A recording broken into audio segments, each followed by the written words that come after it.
Welcome everyone to today's English conversation practice.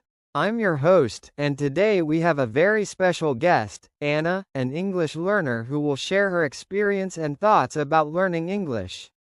Hi Anna, how are you today? Hi, I'm doing really well, thank you.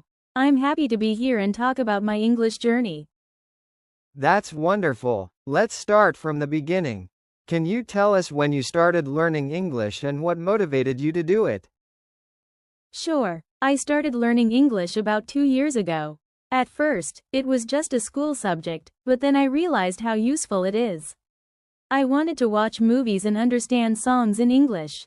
Later, I discovered that English could help me connect with people from different countries and open more opportunities for studying and working.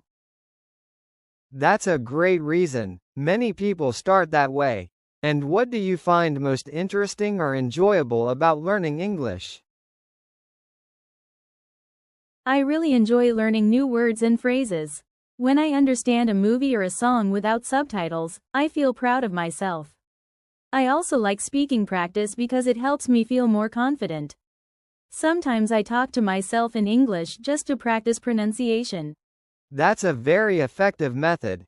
Talking to yourself can really help your brain get used to thinking in English. Now, let's talk about challenges. Every learner faces difficulties. What is the most difficult part for you, listening, speaking, or grammar?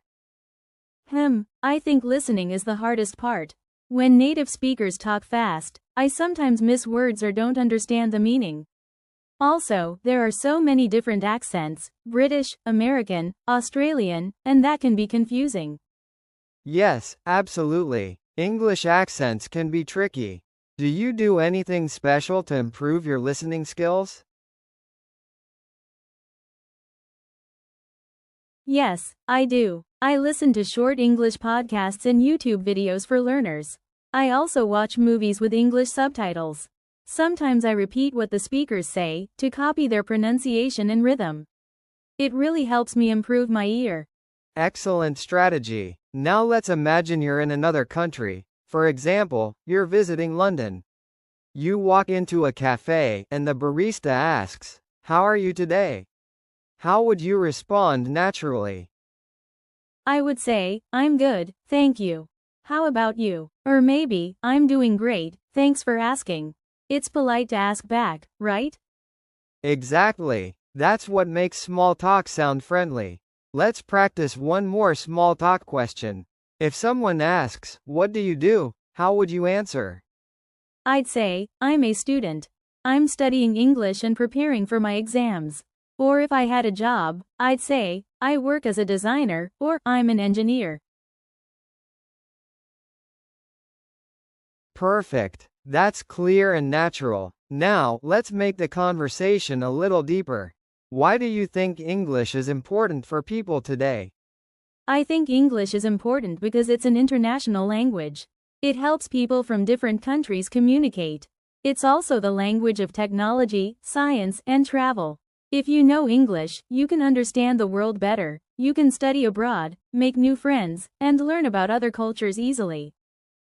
That's a beautiful answer, Anna. Finally, what advice would you give to other English learners who are just starting? My advice is, don't be afraid to make mistakes. Everyone makes them, and that's how we learn. Practice a little every day, listen, speak, read, and write. Even 10 minutes daily is better than nothing. And most importantly, enjoy the process. Wonderful advice. Thank you so much, Anna, for sharing your thoughts and experiences. Thank you for inviting me. It was fun talking with you. And thank you, listeners, for joining us today. Keep practicing your listening and speaking every day, and we'll see you in the next interview. Goodbye.